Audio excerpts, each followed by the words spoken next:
Il me voit. Charlie tomba sur ses mains et ses genoux. Elle était coincée derrière une rangée de bornes d'arcade. Elle se sentait à l'étroit dans le petit espace qui séparait le mur des consoles. Il y avait des câbles électriques emmêlés et des choses inutiles éparpillées autour d'elle. Elle était coincée.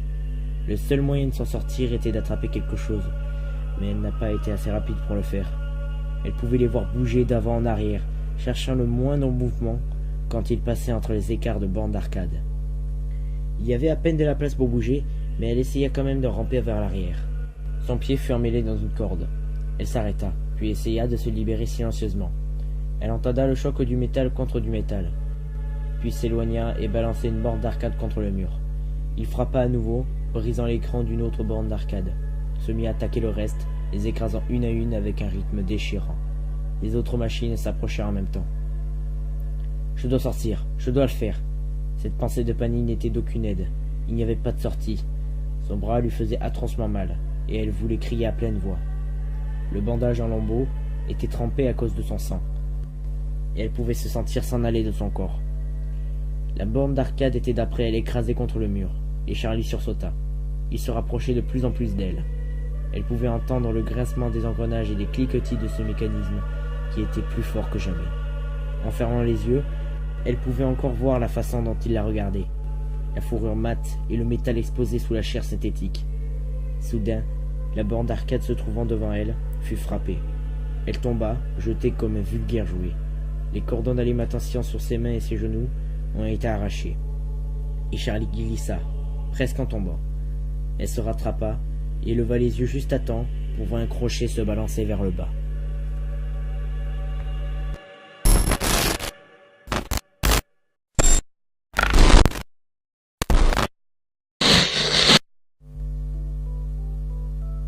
Bienvenue à Hurricane, Utah.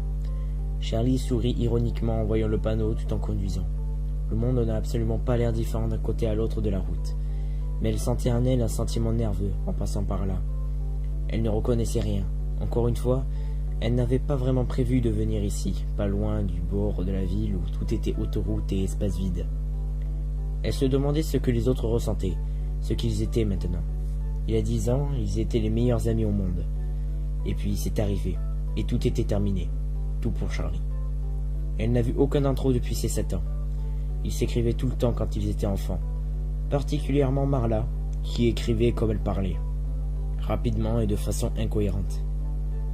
Mais en vieillissant, ils avaient grandi à part, les lettres étant de plus en plus propres et les conversations superficielles avec plein de pauses embarrassantes. Charlie se mit à répéter leurs noms, comme pour se rassurer qu'elle se rappelait toujours d'eux. Marla, Jessica, Lamar, Carlton, John et Michael. Michael était la raison du voyage après tout. Cela fait 10 ans qu'il est mort, que c'est arrivé. Ses parents voulaient prouver leur dévouement pour leur fils en lui faisant une cérémonie, avec tous ses anciens amis, à qui ils ont annoncé la bourse qu'ils étaient en train de créer pour lui. Charlie savait que c'était une bonne idée, mais le rassemblement se faisait sentir encore plus légèrement macabre. Elle se mit à frissonner et tourna alors la climatisation vers le bas, même si elle savait que ce n'était pas à cause du froid. Quand elle se mit à conduire vers le centre-ville, Charlie commença à reconnaître des anciennes choses, quelques magasins et des cinémas qui diffusaient maintenant le blockbuster de l'été. Elle fut surprise pendant un bref instant, puis elle sourit elle-même. À quoi tu t'attendais? Que tout l'endroit avait changé? Un monument au moment de ton départ? Gelé pour toujours en juillet 1985? Eh bien, c'est exactement ce qu'elle avait prévu. Elle regarda sa montre. Encore quelques heures pour s'occuper avant qu'ils soient tous réunis à la cérémonie. Elle pensait à aller voir un film, mais elle savait ce qu'elle voulait faire. Charlie tourna à gauche et alla en dehors de la ville. 10 minutes plus tard, elle s'arrêta et sortit de la voiture. Une maison se dressait devant elle, qui avait un contour sombre et une petite couleur qui teintait vers le bleu ciel. Charlie se pencha en arrière contre sa voiture, un peu étourdie. Elle prit un moment afin de se stabiliser en respirant profondément. Elle avait connu cet endroit. Elle jeta un coup d'œil à travers son rétroviseur et ouvrit la porte de la librairie. Les livrets de la banque de sa tante, présents depuis quelques années, lui indiquèrent que son hypothèse était juste. Sa tante Jane payait encore des impôts français. Il y avait seulement 10 ans et il n'y avait aucune raison que cela change. Charlie monta les marches lentement, tout en regardant les épluchages de peinture.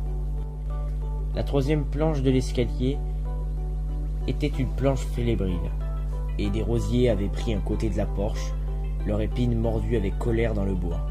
La porte était fermée, mais Charlie avait encore sa clé. Elle ne l'avait jamais utilisée auparavant. Elle la prise autour de son cou et l'enfonça dans la serrure. Elle s'est alors souvenue de son père qui lui avait mis sa chaîne autour de son cou. « C'est au cas où tu en aurais besoin. » Et bien maintenant, elle en avait besoin. La porte s'ouvrit facilement et Charlie regarda autour d'elle. Elle ne se souvenait pas vraiment de ses premières années passées ici. Elle avait seulement 3 ans. Et tous ses souvenirs se sont évanouis dans le flou du chagrin de la perte d'un enfant. Ne comprenant pas pourquoi sa mère devait partir, elle s'accrocha à son père, à chaque instant. Ne pas faire confiance au monde autour d'elle, à moins qu'il ne soit présent, à moins qu'elle se tenait fermement à lui, s'enterrant dans ses chemises de flanelle et l'odeur de la graisse, le métal chaud, avec lui. Les escaliers étaient tendus vers le haut en face d'elle, mais elle n'alla pas directement vers eux. À la place, elle alla dans le salon, là où les meubles étaient toujours à leur place. Elle n'avait pas remarqué ça étant enfant, mais la maison était trop grande pour le mobilier qu'ils avaient. Et du coup, les choses étaient répandues très largement pour remplir l'espace. La table de café était trop loin du canapé pour l'atteindre, et le fauteuil trop loin de la pièce pour les conversations. Il y avait une tache sombre sur le plancher à bois, tout près du centre de la pièce. Charlie contourna la pièce rapidement et alla dans la cuisine, où les armoires contenaient seulement quelques pots, casseroles et quelques plats. Charlie n'avait jamais senti un manque de quoi que ce soit étant enfant, mais il semblerait que maintenant l'énormité inutile de la maison était une excuse. La tentative d'un homme qui avait tant perdu pour donner à sa fille ce qu'elle voulait. Il y avait toujours eu un moyen d'exagérer tout ce qu'il faisait. La dernière fois qu'elle fut venue ici, la maison était sombre et elle se sentit mal. Elle monta les escaliers jusqu'à sa chambre, toute seule, et y alla rapidement sur ses 2 petits pieds. Mais tante Jane s'était arrêtée à sa porte ce jour-là. Elle la prit, la porta, et protégea son visage comme si elle était un bébé frappé par la lumière du soleil. Dans sa chambre, tante Jane le déposa, et ferma ensuite la porte de sa chambre derrière elle. Elle lui avait dit de faire sa valise. Et Charlie cria car toutes ses affaires ne pouvaient jamais rentrer dans une seule valise. « Nous pouvons revenir pour le reste plus tard », a dit tante Jane. Son impatience rendait Charlie inquiète. Elle décidait alors de prendre quelques t-shirts. Elles ne sont jamais revenues pour le reste. Charlie monta les escaliers en direction de son ancienne chambre. La porte était entr'ouverte. Elle l'ouvrit entièrement. Elle eut un sentiment de vertige en se déplaçant, comme si ce jeune garçon pouvait être là, assis, parmi ses jouets, pourrait se lever et demander à Charlie « Qui êtes-vous » Charlie entra. Comme le reste de sa maison, sa chambre était intacte. Les murs étaient roses pâles et le plafond, qui est en pente d'un côté de manière spectaculaire, suivait les lignes du toit, a été peint pour correspondre. Son ancien lit était toujours contre le mur sous une grande fenêtre. Le matelas est encore intact, bien que les feuilles dessinées sur le matelas aient disparu. La fenêtre était légèrement ouverte, et des rideaux de dentelle pourrissante vacillaient dans la douce brise de l'extérieur. Il y avait une tache d'eau noire dans la peinture sous la fenêtre, où le temps était arrivé au cours des années, trahissant la négligence de la maison. Charlie grimpa sur le lit et força la fenêtre à se fermer. Elle obéit en poussant un cri et Charlie recula et attira l'attention sur le reste de la pièce, vers les créations de son père. Leur première nuit dans la maison, Charlie avait peur de dormir seule. Elle ne se souvenait pas de la nuit, mais son père lui en avait assez souvent parlé pour que cette histoire devienne un souvenir. Elle se redressait et gémissait jusqu'à ce que son père vienne la voir, la serrant dans ses bras et lui promettant de s'assurer qu'elle ne serait plus jamais seule. Le lendemain matin, il la prit par la main et la conduisit vers le garage, là où il se rend pour tenir sa promesse. La première de ses inventions était un lapin violet, maintenant gris d'années, après s'être assis dans la lumière du soleil. Son père l'avait nommé Théodore. Il avait la taille d'un enfant de 3 ans, une fourrure en peluche, les yeux brillants et un nœud papillon rouge. Cette peluche n'a pas fait beaucoup de choses. Il a simplement agité une main, a incliné la tête sur le côté et a dit dans la voix de son père « Je t'aime, Charlie ». Mais il suffisait de lui donner un observateur de nuit, quelqu'un pour garder son entreprise quand elle ne pouvait pas dormir. À l'heure actuelle, Théodore était assis dans une chaise en dossier blanc, dans le coin le plus loin de la pièce. Charlie l'agita, mais étant non activé, il ne retentit pas. Après Théodore, les jouets sont plus complexes. Certains sont travaillés et d'autres pas. Certains semblaient avoir des problèmes permanents, tandis que d'autres n'ont tout simplement pas fait appel à l'imagination enfantine de Charlie. Elle savait que son père les a fait retourner à son atelier pour les modifier, même si elle n'aimait pas les voir démonter. Mais ceux qui ont été gardés, ceux qu'elle aimait, sont ici maintenant, la regardant avec espoir. Souriante, Charlie appuya sur un bouton à côté de son lit. C'était très rigoureux, mais rien ne se passe. Elle appuya une nouvelle fois, en maintenant le bouton enfoncé. Et cette fois, dans la pièce et avec des grincements de métal sur du métal, une licorne a commencé à bouger. La licorne, dont Charlie avait appelé Stanley, pour une raison qu'elle a oubliée, avait été fabriquée avec du métal qui a été peint dans un blanc brillant. Il se déplaçait autour de la pièce sur un circuit circulaire, basculant la tête vers le haut et vers le bas. Stanley s'arrêta près du lit. Charlie s'est alors agenouillé à côté de lui, sur le sol, et a tapoté son flanc. La peinture brillante était écaillée et pelée, et son visage avait été endommagé. Ses yeux étaient vivants, contemplant la décadence. « Tu as besoin d'une nouvelle couche de peinture, Stanley ?» dit Charlie. La licorne la regarda en restant silencieux. Au pied du lit se trouvait une roue, fabriquée en métal rembourré. Elle lui avait toujours rappelé quelque chose qu'elle pourrait trouver dans un sous-marin. Charlie la tourna. Il était bloqué un moment, puis a cédé. Tournant comme toujours, et à travers la pièce, la plus petite porte du placard s'était ouverte. Puis a commencé à naviguer en dehors, elle là, sur sa piste, une poupée de la taille d'un enfant, portant une tasse de thé et une soucoupe dans ses petites mains, comme pour les offrir. La robe à carreaux de Ella était encore à croquer, et ses chaussures en cuir brillaient encore. Peut-être que le placard l'avait protégée des dégâts faits par l'humidité. Charlie avait la même tenue étant enfant, et elle et Ella avaient la même taille. « Salut Ella » dit-elle doucement. Au fur et à mesure que la roue se déroulait, Ella recula de nouveau dans le placard, la porte se refermant derrière elle. Charlie la suivit. Les placards ont été construits pour s'aligner avec l'inclinaison du plafond. Il y en avait 3. Ella vivait dans la plus petite, qui faisait environ 3 pieds et demi de hauteur. Le placard suivant était d'un pied ou plus grand. Le troisième, quant à lui, était le plus proche de la porte de la chambre, et était à la même hauteur que le reste de la pièce. Elle sourit, en se rappelant d'une chose. « Pourquoi as-tu 3 placards ?» avait demandé John la première fois qu'ils étaient venus ici. Elle le regarda dans le vide, confus par la question. « Parce qu'il y en a 3, dit-elle enfin. Elle se dirigea vers le plus petit. « Ça, c'est celui d'Ella, a-t-elle ajouté. John hocha la tête, satisfait. Charlie secoua la tête et ouvrit la porte du placard du milieu, ou plutôt essaya de l'ouvrir. Le bouton s'était arrêté, avec une secousse. Il a été verrouillé. Elle la secoua à plusieurs reprises, mais a abandonné sans beaucoup de conviction. Elle resta accroupie sur le sol et jeta un coup d'œil sur le plus grand placard. La garde-robe de ses grandes filles, qu'elle va devenir un jour. « Tu n'auras pas besoin de ça jusqu'à ce que tu sois plus grande, » disait son père, mais ce jour n'était jamais venu. Au moment où elle se mit debout, elle remarqua quelque chose de brillant, à moitié caché sous le bord de la porte du milieu verrouillée. Elle se pencha en avant pour le ramasser. Il ressemblait à un morceau cassé d'une carte de circuit imprimée.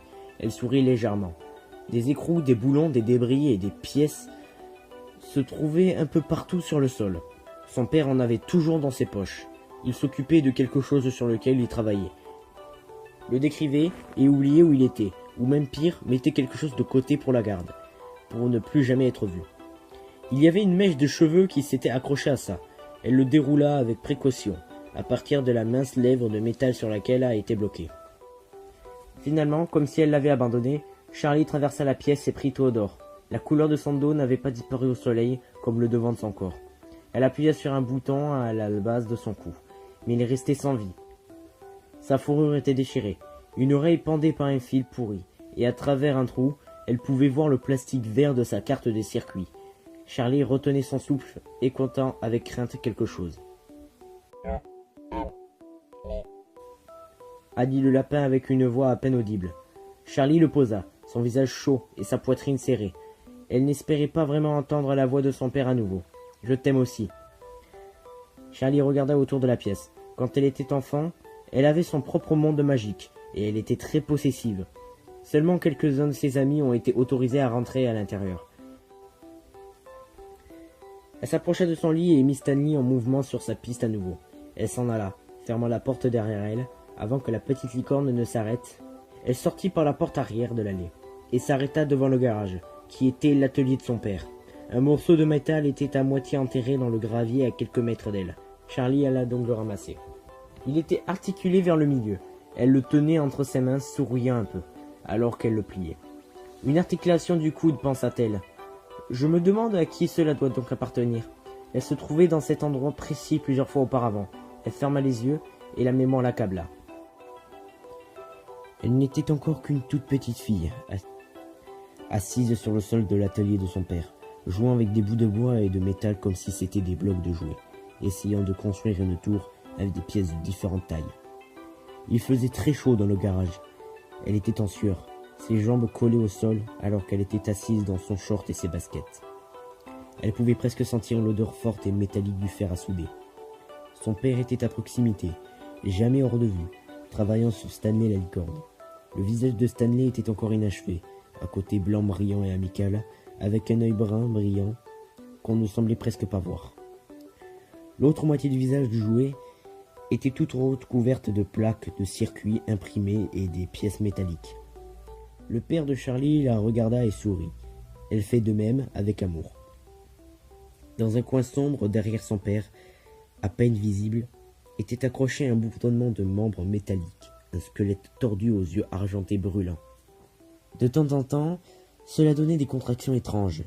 Charlie a toujours essayé de ne jamais le regarder, mais comme son père travaillait alors qu'elle jouait avec ses jouets improvisés, ses yeux se sentaient comme attirés par cette chose. Ses membres contorsionnés semblaient moqueurs. Cette chose était sinistre, et pourtant quelque chose faisait penser qu'il subissait d'énormes souffrances. « Papa » dit Charlie, mais son père n'a pas levé les yeux de son travail. « Papa » dit-elle à nouveau, d'une manière plus urgente, et cette fois il se tourna vers elle, lentement, comme si elle n'était pas complètement présente dans ce monde.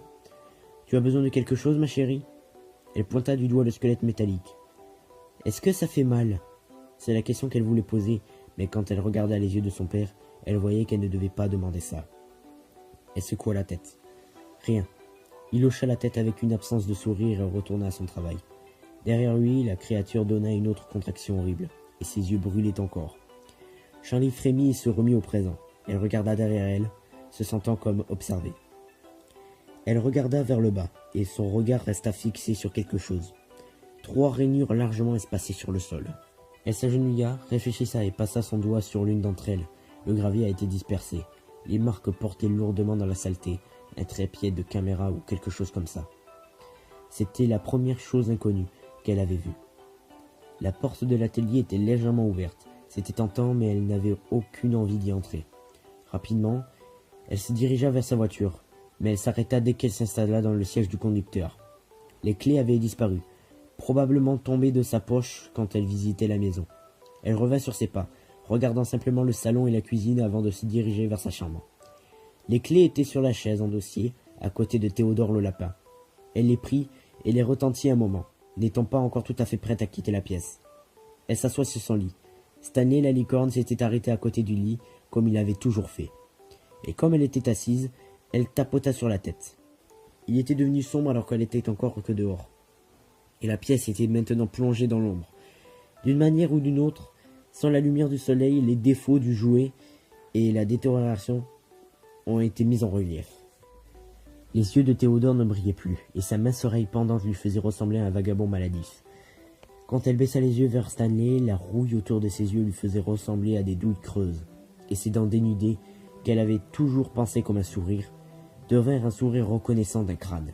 Charlie se leva, prenant soin de ne pas le toucher, et se précipita vers la porte, mais son pied attrapa la roue à côté de son lit. Elle trébucha sur les rails et tomba sur le sol. Comme elle l'avait ressuscité, une paire de pieds apparaissait sous son nez, vêtue de cuir verni brillant. Elle leva les yeux. Au-dessus d'elle se tenait Ella. La regardant fixement, silencieusement, ses yeux vitreux étaient difficiles à voir. La tasse de thé et la soucoupe étaient tendues vers elle avec une rigidité militaire. Charlie se leva prudemment, prenant soin de ne pas déranger la poupée. Elle quitta la pièce en prenant soin de ne pas activer accidentellement d'autres jouets. Comme Charlie s'en est allé, Ella revena dans son placard. Charlie se précipita dans les escaliers, saisi par une urgence pour s'enfuir. Dans sa voiture, elle tenta 3 fois de mettre les clés en place avant de démarrer. Elle recula trop vite dans l'allée, en roulant imprudemment sur l'herbe de la cour, avant d'accélérer. Après environ 1 minute, Charlie arrêta la voiture et regarda droit devant le pare-brise, ses yeux se concentrant sur rien. Elle essaya de respirer lentement. Elle tendit la main et régla son rétroviseur pour qu'elle puisse se voir. Elle s'attendait à voir la douleur, la colère et la tristesse écrits sur son visage. Mais non. Ses joues roses et son visage rond semblaient presque joyeux, comme toujours. Lors de ses premières semaines avec tante Jane, elle entendait toujours les mêmes choses. Quelle jolie fille, quel enfant heureux. Charlie avait toujours l'air d'être sur le point de sourire, avec ses yeux bruns, larges et étincelants. Sa bouche mince prête à se courber, même si elle voulait sangloter. Ça la trahissait quelque peu. Elle passa ses doigts dans ses cheveux bruns clairs, comme si c'était un geste magique. Elle remit le rétroviseur en place, démarra la voiture et chercha une station de radio, espérant que la musique pourrait l'aider dans la réalité. Elle alla d'une station de radio à une autre, n'entendant pas vraiment ce que l'un d'entre eux jouait, et finalement, elle s'installa sur une émission avec un hôte qui semblait s'adresser à son audience. Elle n'avait aucune idée de ce qu'il parlait, mais le son mauvais et ennuyeux était suffisant pour le ramener dans le présent. L'heure de sa voiture était toujours mal réglée, alors elle vérifia sa montre. Il était presque l'heure de rencontrer ses amis, au dîner d'un restaurant qu'ils avaient choisi près du centre-ville. Charlie retourna sur la route et conduisit, laissant le bruit de l'animateur radio en colère l'apaiser. Quand elle atteignit le restaurant, Charlie entra dans le lot et s'arrêta, mais ne se gara pas. Le devant du restaurant avait une longue fenêtre, elle pouvait donc voir à l'intérieur. Bien qu'elle ne les ait plus vus depuis des années, elle ne lui fallut qu'un court instant pour repérer ses amis. Jessica était la plus facile à voir parmi la foule. Elle envoyait toujours des photos avec ses lettres et elle ressemblait exactement à sa dernière photo. Même assise, elle était nettement plus grande que certains garçons, et très mince aussi. Bien que Charlie ne pouvait pas voir toute sa tenue, elle portait une chemise blanche, lâche, avec un gilet brodé et un chapeau bordé sur ses cheveux brillants et épais, avec une énorme fleur qui menaçait de tomber à tout moment. Elle avait l'air de parler avec enthousiasme, à propos de quelque chose. Les 2 garçons étaient assis côte à côte face à elle. Carlton avait l'air d'être toujours le même rouquin de son enfance. Il avait encore une tête de bébé. Mais ses traits se sont raffinés et ses cheveux étaient soigneusement ébouriffés et maintenus en place par un produit capillaire chimique. Il était presque joli pour un garçon, et il portait une chemise d'entraînement noire. Mais elle doutait qu'il ait travaillé au moins une fois dans sa vie. Il était affalé sur la table, reposant son menton dans ses mains. À côté de lui se trouvait John, qui était plus proche de la fenêtre. John était le genre d'enfant qui s'assoupit avant qu'il ne soit sorti. Il aurait déjà de la peinture sur sa chemise avant que l'enseignant n'ait eu le temps de lui remettre les aquarelles, des taches de gazon sur ses genoux avant de venir près d'une aire de jeu et de la terre sous ses manchettes juste après s'être lavé les mains. Charlie savait que c'était lui, mais il avait l'air complètement différent. L'enfant sale a été remplacé par quelque chose de propre et net. Il portait une chemise boutonnée, vert clair, les manches enroulées et le col ouvert. Il hochait la tête avec enthousiasme, apparemment absorbé par ce que disait Jessica. La seule chose qui lui rappelait de son ancien lui était ses cheveux, qui se dressaient sur sa tête. Charlie se sourit à elle-même. John était comme son amour d'enfance, avant même que l'un d'eux ne sache ce que cela signifiait vraiment. Il lui avait donné ses biscuits de sa boîte Lunch Transformers, et une fois à la maternelle, il avait pris la punition à sa place, quand elle avait cassé le pot en verre contenant des perles colorées d'art et d'artisanat. Elle se souvient du moment où il a glissé des mains, et où elle le regarda tomber. Elle n'aurait pas pu bouger assez vite pour le rattraper, mais elle ne l'aurait pas fait. Elle voulait le voir se briser. Le verre frappa le plancher en bois et se brisa en 1000 morceaux. Les perles, toutes de couleurs différentes, s'éparpillaient parmi les éclats. Elle trouvait ça beau, puis elle commença à pleurer. Quand John s'était pris la punition à sa place, Charlie lui dit « merci ». Il avait alors simplement dit avec ironie « pourquoi ». Après cela, John a été autorisé à venir dans sa chambre. Elle l'a laissé jouer avec Stanley et Théodore, regardant anxieusement la première fois qu'il apprit à appuyer sur les boutons et à les faire bouger. John fut fasciné dès qu'il les a vus. Il adorait ses jouets mécaniques. 2 ans plus tard, derrière l'arbre se trouvant à côté de l'atelier de son père, elle a presque laissé l'embrasser. Et c'est arrivé. Et tout était terminé. Pour Charlie du moins. Charlie se secoua la tête, revoyant son esprit au présent. En voyant l'apparence polie de Jessica, elle se regarda. T-shirt violet, veste en jean, jean noir et bottes noires. Cela a été un bon choix ce matin, mais maintenant elle souhaitait avoir choisi autre chose. Personne ne porte ça, se disait-elle. Elle gara et verrouilla sa voiture, même si les gens à Hurricane ne fermaient pas leur voiture.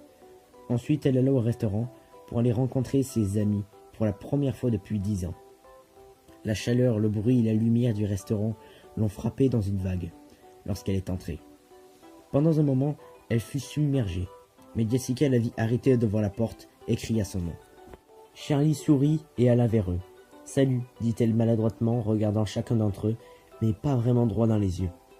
Jessica se précipita sur le banc de vinyle rouge et tapota le siège à côté d'elle. « Assis-toi ici », a-t-elle dit. « Je parlais à John et à Carlton de ma vie glamour. » Elle a roulé des yeux en disant cela, réussissant à transmettre à la fois l'autodéception et le sentiment que sa vie était vraiment excitante. « Tu savais que Jessica vivait à New York ?» a dit Carlton. Il y avait quelque chose de prudent dans sa façon de parler, comme s'il pensait à ses paroles avant de les former. John était silencieux, mais il sourit à Charlie avec anxiété. Jessica roula encore une fois des yeux, et comme avec une impression de déjà-vu, Charlie se rappela que cela était comme une habitude, même étant enfant. 8 millions de personnes vivent à New York, Carlton. C'est pas une réussite, dit Jessica. Carlton haussa les épaules. Je ne suis jamais allé ailleurs, dit-il. Je ne savais pas que tu vivais encore en ville, a dit Charlie. Où puis-je vivre? Ma famille est là depuis 1896. A-t-il ajouté en approfondissant sa voix pour imiter celle de son père. C'est vrai? Demanda Charlie. J'en sais rien, dit Carlton en reprenant sa voix normale. Ça pourrait l'être. Mon père travaillait pour le maire il y a 2 ans. Aujourd'hui, il a perdu son travail, mais quel genre de personne travaille avec le maire? Carlton fit une grimace. Mais je jure que quand j'atteindrai mes 18 ans, je partirai d'ici. Où tu iras? Demanda John, en regardant sérieusement Carlton. Carlton croisa son regard et devint sérieux lui aussi. Il se leva et pointa la fenêtre en fermant un œil, comme pour montrer son vrai but. John leva un sourcil, puis regarda par la fenêtre, en essayant de voir ce que Carlton veut montrer. Charlie regarda elle aussi. Carlton ne pointait rien. John ouvrit la bouche pour dire quelque chose, mais Carlton l'interrompit. « Où ?» dit-il doucement en pointant cette fois la direction opposée. « D'accord. » John se gratta la tête, regardant légèrement embarrassé. « N'importe où, c'est ça ?» a-t-il ajouté avec un rire.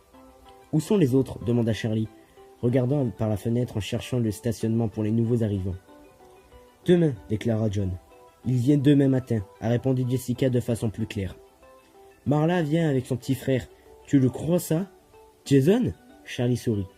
Elle se souvient de Jason comme un petit tas de couverture dans lequel on pouvait apercevoir un petit visage rouge. « Je veux dire, qui voudrait un bébé dans les pattes ?» Jessica ajusta son chapeau. « Je crois qu'il n'est plus un bébé, dit Charlie en étouffant de rire. « Pratiquement un bébé, dit Jessica. De toute façon, j'ai réservé une chambre au motel près de l'autoroute. C'est tout ce que j'ai pu trouver. Les garçons seront entre eux. »« D'accord, dit Charlie. Elle a été vaguement surprise par l'organisation de Jessica, mais elle n'était pas vraiment satisfaite du plan. Elle craignait de devoir partager une chambre avec Jessica, qui ressemblait maintenant à une inconnue. Jessica était devenue la sorte de fille qui l'intimidait, polie et immaculée, parlant comme si elle avait tout compris dans sa vie. Pendant un moment, Charlie envisageait la possibilité de retourner à son ancienne maison pour y passer la nuit. Mais dès qu'elle a commencé à y penser, elle repoussa d'aussitôt l'idée. Cette maison n'est plus la province des vivants. Ne sois pas si dramatique, elle se gronda elle-même, mais maintenant John parlait. Il avait une façon de prêter attention à sa voix, probablement parce qu'il parlait beaucoup moins souvent que tout le monde. Il a passé la plupart de son temps à écouter, mais pas par réticence. Il rassemblait des informations, ne parlant que s'il avait de la sagesse ou du sarcasme à se faire transmettre. Souvent les deux en même temps. Est-ce que quelqu'un sait ce qui va se passer demain? Ils étaient tous silencieux pendant un moment.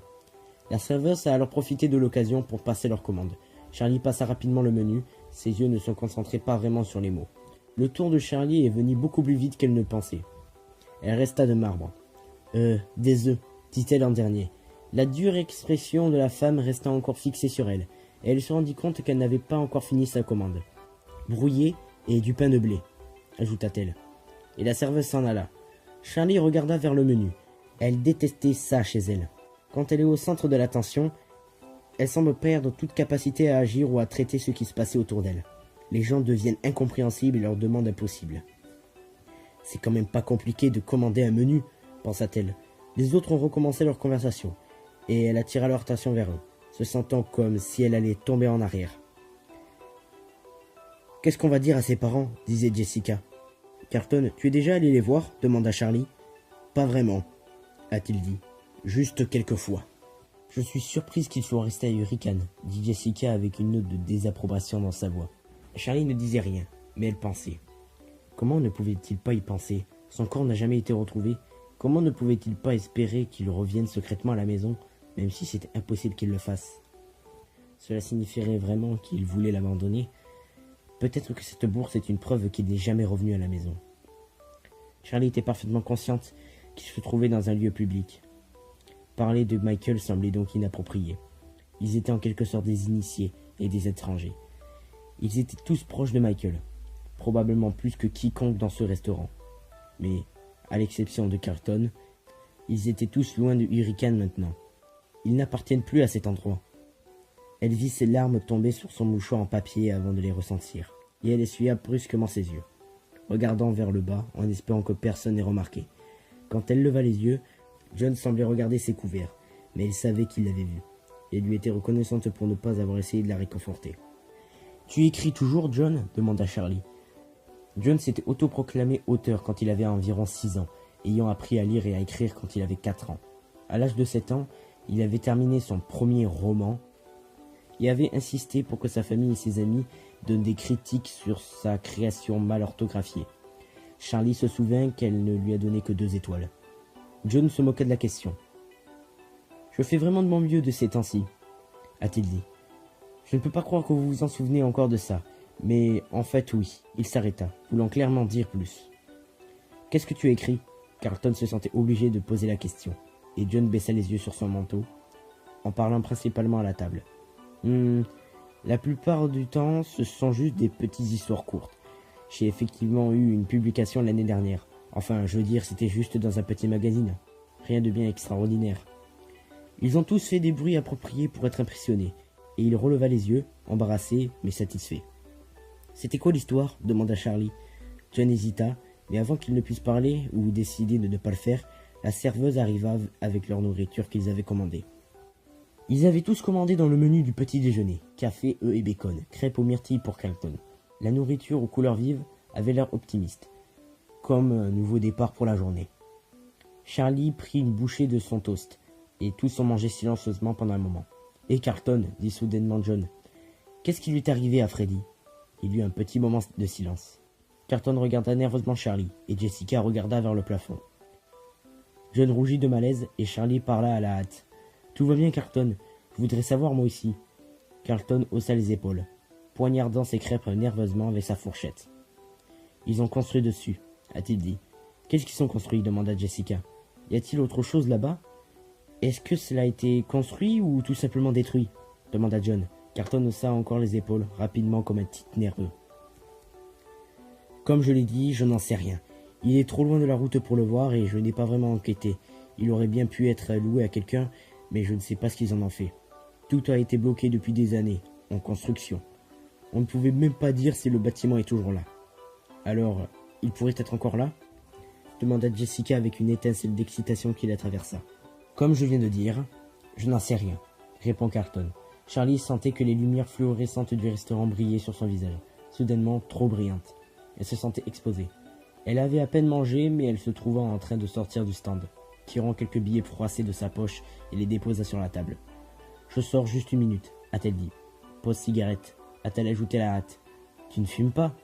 Elle s'est réprimandée pour le mensonge maladroit alors qu'elle se dirigea vers la porte, bousculant une famille de 4 personnes, sans dire un « excusez-moi », et sortit dans la froideur de la soirée. Elle s'approcha de sa voiture et s'assira sur le capot. La denture métallique se fendait légèrement sur son poids. Elle respirait de l'air frais, comme s'il s'agissait de l'eau, et ferma les yeux. « Tu savais que cela viendrait. Tu savais que tu devais en parler, » s'est-elle rappelée. Elle s'était entraînée dans la voiture, s'étant forcée à réfléchir à de joyeux souvenirs, à sourire et à dire « Vous vous rappelez quand ?» Elle pensait être prête pour ça, mais bien sûr, elle avait tort. Pourquoi était-elle partie du restaurant comme un enfant ? Charlie ? Elle ouvrit les yeux et vit John debout à côté de la voiture, tenant sa veste devant lui comme pour lui offrir. « Tu as oublié ta veste, » dit-il, et elle se força à sourire. Merci, dit-elle. Elle a pris la drapa sur ses épaules et glissa sur le capot de la voiture pour lui laisser de la place. Désolée à propos de ça, dit-elle. Dans les sombres lumières du stationnement, elle pouvait encore le voir rougir jusqu'aux oreilles. Il le rejoint sur le capot de la voiture, laissant un espace délibéré entre eux. Je n'ai pas appris à réfléchir avant de parler, je suis désolé. John se mit à regarder le ciel, comme si un avion passait au-dessus d'eux. Charlie sourit, cette fois-ci non forcé. Ça va aller, je savais que ça arriverait. Il le fallait, je me sens stupide, mais je n'y pense jamais. Personne ne sait ce qui s'est passé, sauf ma tante, et nous n'en parlons jamais. J'étais tout simplement surprise, c'est tout. Oh oh. John pointa du doigt et Charlie vit Jessica et Carlton hésiter à la porte du restaurant. Elle leur fit un signe et il les rejoignit. Vous vous souvenez, à Freddy, quand le manège était coincé et que Marla devait garder ce sale petit Billy sur son cheval jusqu'à ce que leurs parents reviennent, dit Charlie. John se mit à rire, et le son de ce rire la fit sourire. Ils étaient tout rouges. Ils pleuraient comme des bébés. Elle a couvert son visage, coupable de que cela était si drôle pour elle. Il y eut un bref silence surprenant, jusqu'à ce que Carlton se mit à rire. Marla avait vomi sur lui. C'était une douce vengeance, dit Charlie. En fait, je pense que c'était à cause des nachos, ajouta John. Jessica fronça son nez. C'était tellement dégueulasse. Je ne pouvais plus aller à cet endroit. Pas après ça. Oh allez, Jessica, ils ont nettoyé.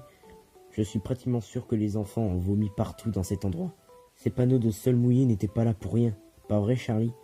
Ne me regarde pas comme ça, a-t-elle dit. J'ai jamais vomi. Nous passions tellement de temps là-bas. Un privilège de connaître la fille du propriétaire, a déclaré Jessica en regardant Charlie avec une accusation simulée. Je ne pouvais pas aider mon père, dit Charlie en riant. Jessica avait l'air de réfléchir pendant un moment, avant de continuer. Je veux dire, comment on pourrait avoir une meilleure enfance que de passer toute sa journée chez Freddy Fazbear Pizza? Je ne sais pas, a déclaré Carlton. Je pense que cette musique m'est rentrée dans le crâne au cours des années. Il a fredonné quelques parties de la chanson familière. Charlie plongea sa tête, essayant de se rappeler l'air de cette chanson. J'adorais tellement ces animaux, dit Jessica tout à coup. Quel est le bon terme pour les désigner? Animaux, robots, mascottes?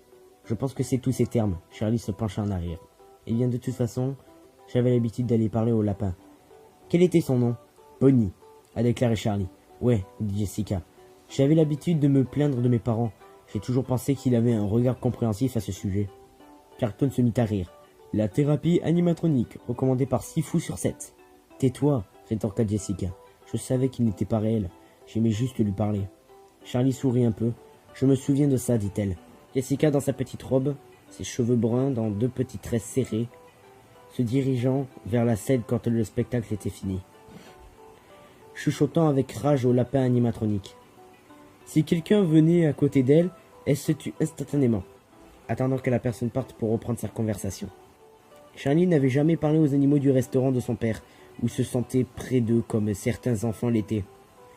Bien qu'elle les aimait, elles appartenaient au public. Elle avait ses propres jouets, des amis mécaniques et qui l'attendaient à la maison, qui lui appartenaient seulement à elle. J'adorais Freddy, déclara John. Il a toujours semblé raconter le plus d'histoires. Vous savez, il y a beaucoup de choses de mon enfance dont je me souviens absolument pas, déclara Carlton. Mais je vous jure qu'en fermant les yeux, je peux voir tous les petits détails de cet endroit. Même le chewing-gum que j'avais pour habitude de coller sous les tables. Un chewing-gum? Ouais, c'était des bêtises. Jessica s'est éloignée de Carlton. Il sourit. J'avais 7 ans. Qu'est-ce que vous voulez? Vous m'avez tous accusé à l'époque. Vous vous souvenez quand Marla avait écrit « Carlton sent comme des pieds » sur le mur à l'extérieur? Tu sentais comme des pieds.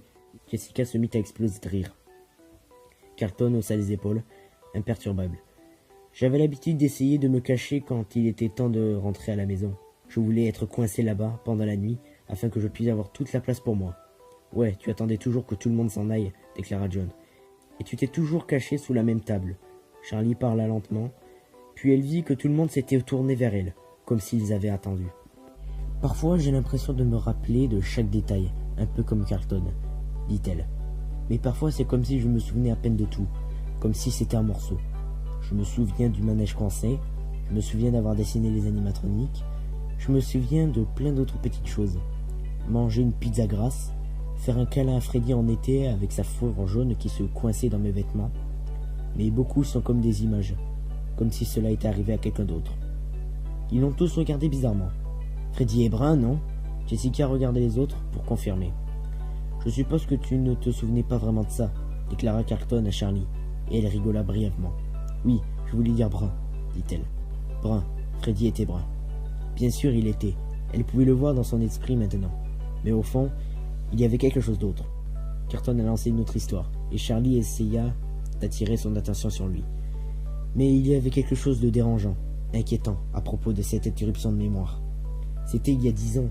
Ce n'est pas comme si j'avais déjà la mémoire courte à 17 ans, se disait-elle. Mais c'était un détail fondamental pour s'en souvenir. Au coin de l'œil, elle vit John en train de la regarder. Une expression pensive s'écrivait sur son visage, comme si elle avait dit quelque chose d'important. « Tu ne sais vraiment pas ce qui lui est arrivé ?» demanda-t-elle à Carlton avec plus d'urgence dans sa voix que prévu. Il a cessé de parler, surpris. « Désolé, dit-elle. Désolé, je ne voulais pas t'interrompre. Ça va, dit-il. Mais oui, je ne sais vraiment pas ce qui s'est passé. Comment ne pas savoir? Tu vis ici. Allez, Charlie, dit John. Ce n'est pas comme si je me promenais dans cette partie-là de la ville. Les choses sont différentes. La ville a grandi, déclara Carlton doucement, semblant imperturbable. Et honnêtement, je ne vois pas de raison d'aller là-bas, tu sais. Pourquoi? Parce que je n'ai aucune raison, c'est tout. Nous pourrions aller là-bas, dit John brusquement. Et le cœur de Charlie sursauta.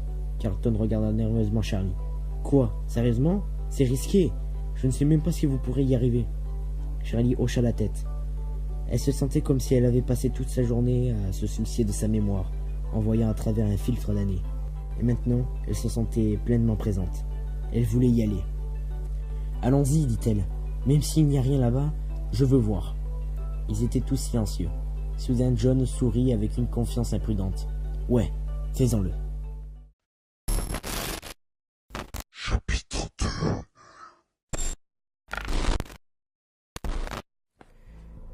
Charlie s'arrêta, sentant la douceur de la saleté sous ses pneus, et éteignit la voiture. Elle sortit et examina les alentours.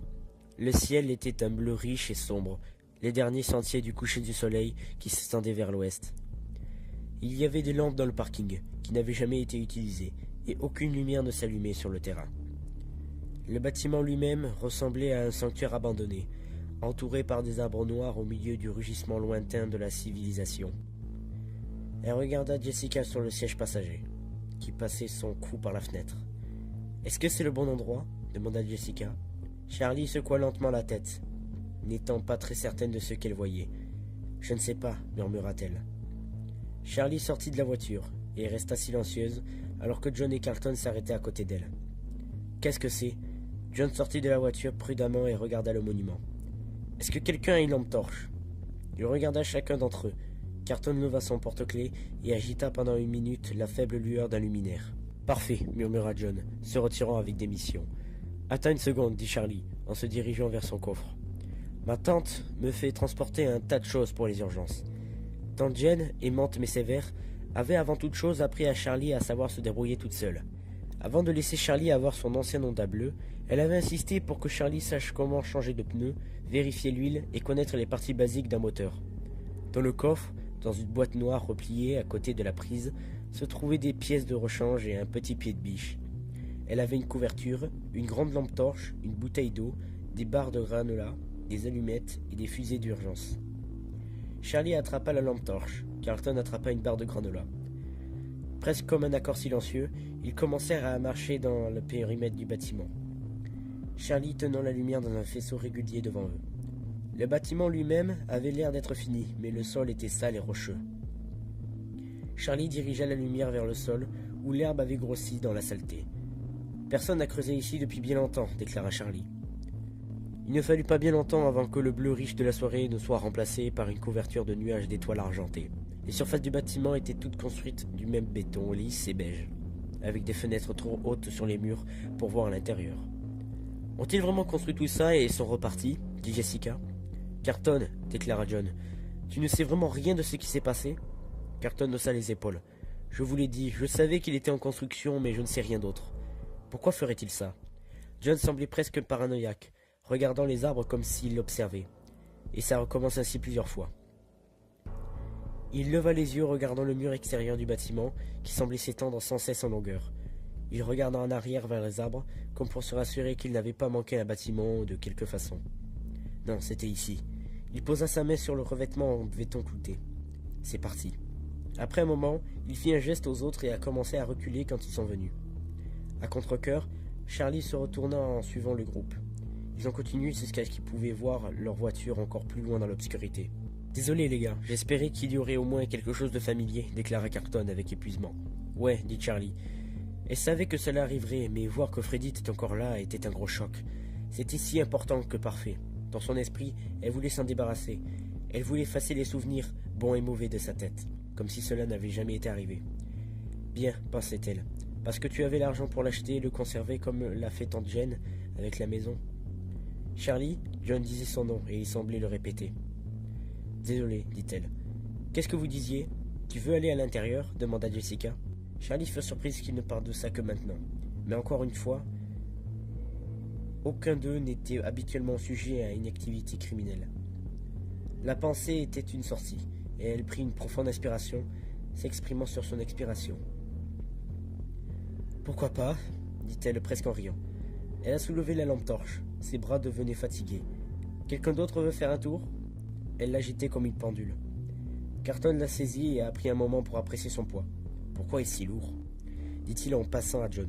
« Voilà. »« C'est une lampe torche de la police, » dit Charlie distraitement. « Vous pouvez frapper des gens avec ça. » Jessica fronça du nez. « Ta tante Jane ne plaisantait vraiment pas, hein? Tu l'as déjà utilisée? » Pas encore. Charlie fit un clin d'œil et jeta un coup d'œil à la demi-menace de John qui fit un demi-sourire, incertain sur la façon de réagir. Les larges entrées étaient scellées avec des portes en métal martelées, sans doute destinées à être temporaires jusqu'à la fin de la construction. Pourtant, il n'était pas difficile de trouver un moyen d'y entrer, car de nombreux gros tas de gravier et de sable ont escaladé les murs, menant jusqu'au bord des grandes fenêtres ouvertes. « Ils essaient même pas de garder les gens dehors, » déclara John. « Qu'est-ce que quelqu'un pourrait voler ?» dit Charlie, regardant les murs vides et imposants. Ils grimpèrent les collines lentement, le gravier se déplaçant et glissant sous leurs pieds à mesure qu'ils avançaient. Carton arriva le premier à la fenêtre et la traversa. Jessica regarda au-dessus de ses épaules. « Peut-on abandonner ?» demanda John. « Oui, déclara Carton. « Non, déclara Jessica, exactement au même moment. »« J'y vais, déclara Charlie. Elle se sentait imprudente. Sans regarder pour voir à quelle distance était le sol, elle mit ses pieds dans l'ouverture et s'est laissée tomber. Elle atterrit genoux pliés, l'impact la secouait mais ça ne faisait pas mal. Elle leva les yeux vers ses amis qui regardaient vers le bas. « Oh, attendez !» cria Charlie, tirant un escabeau d'un mur à proximité et le déposant sous la fenêtre. « C'est bon, dit-elle. Allez-y !» Ils tombèrent un à un et regardaient autour d'eux. À l'intérieur, il s'agissait d'un atrium, ou peut-être était-il devenu une salle à manger, avec des bancs en métal et des tables en plastique éparpillées, certains boulonnés au sol. Le plafond montait au-dessus d'eux, avec un toit en verre où ils pouvaient apercevoir les étoiles qui les regardaient. Très post-apocalyptique, plaisantait Charlie. Sa voix retentit dans l'espace ouvert. Jessica chanta soudainement, une chansonnette brève et insensée, les faisant tomber dans le silence. Sa voix sonnait pure et claire, quelque chose de beau dans le vide. « Très joli, mais n'attire pas trop l'attention sur nous, » déclara John. « Bien, » déclara Jessica, toujours très contente d'elle-même.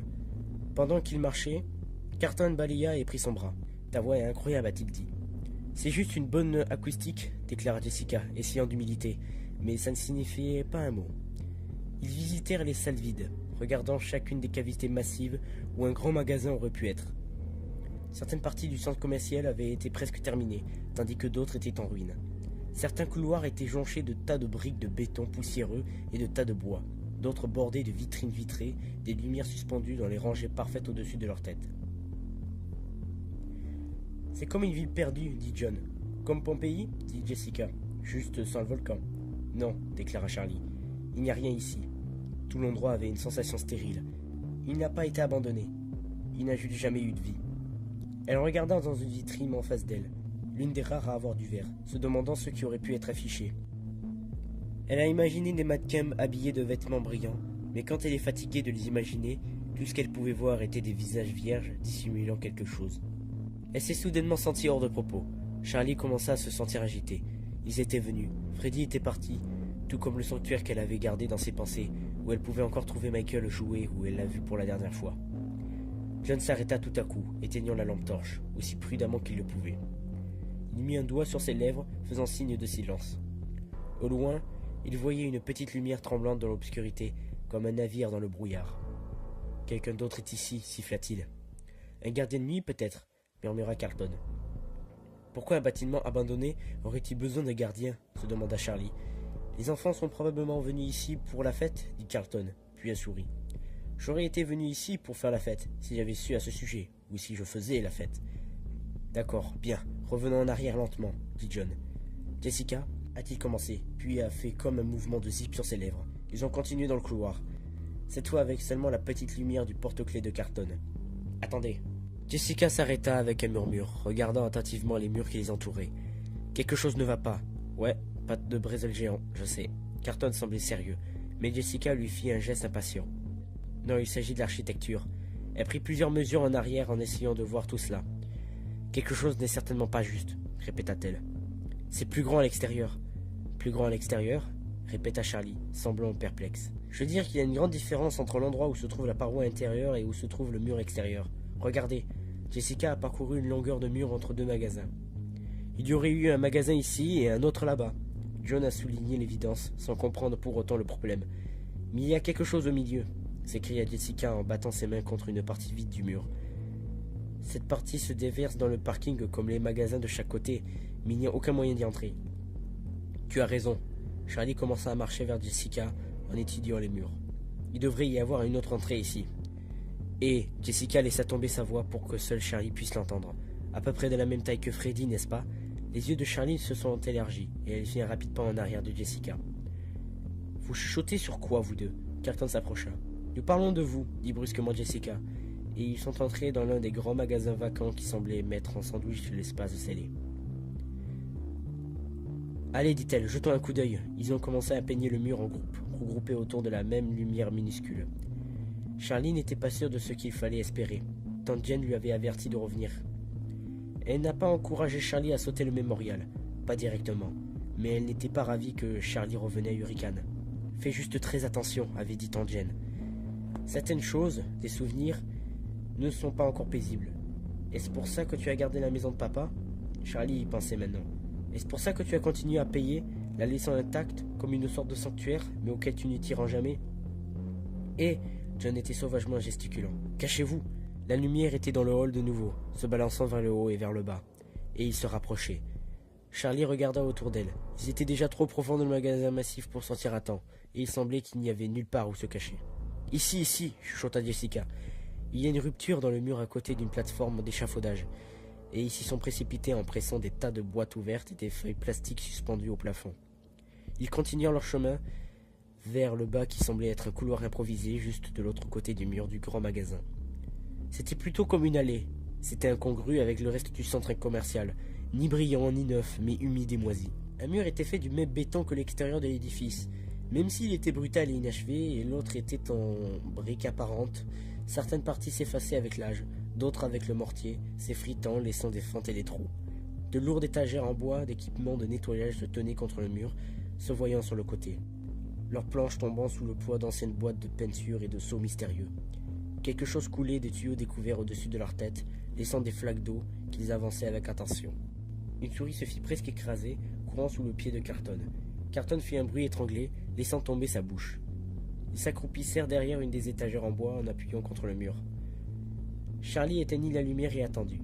Elle prit des respirations peu profondes, parfaitement immobiles, regardant et souhaitant avoir choisi une meilleure position pour se figer.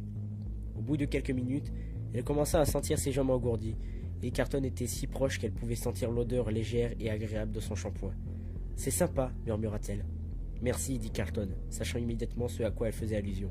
« Ça vient de Ocean Breeze et de Tropical Paradise. Je préfère Ocean Breeze, mais il sèche le cuir chevelu. »« Chut !» siffla John. Charlie n'était pas sûr de la raison pour laquelle elle était si inquiète.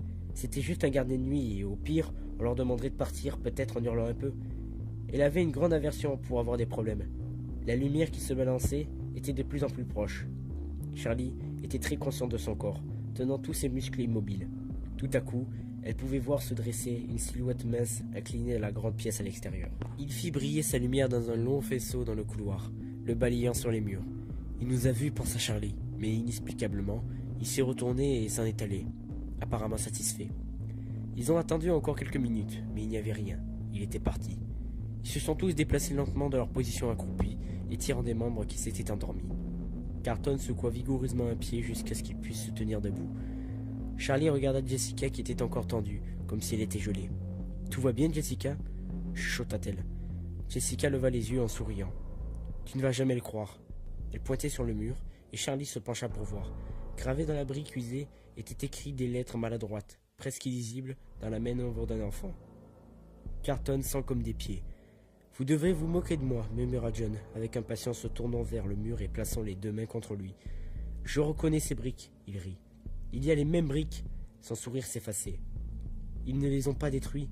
Ils ont construit autour. »« C'est toujours là. » Jessica essaya vraiment de faire tomber sa voix. « Il doit y avoir une raison, » a-t-elle ajouté, ses yeux s'écarquillaient avec une excitation presque enfantine. Charlie fit briller la lampe torche dans le couloir en mettant la lumière sur chaque mur. Mais il n'y avait pas de porte. « Il y avait une porte arrière à Freddy, » déclara John. « Par là a écrit cela juste à côté de la porte arrière, n'est-ce pas? Pourquoi ne l'ont-ils pas simplement laissé ?» Charlie réfléchit. « Ce couloir ne mène-t-il vraiment nulle part ?» dit Jessica perplexe. « C'est l'histoire de ma vie, » a commenté Carlton à la légère.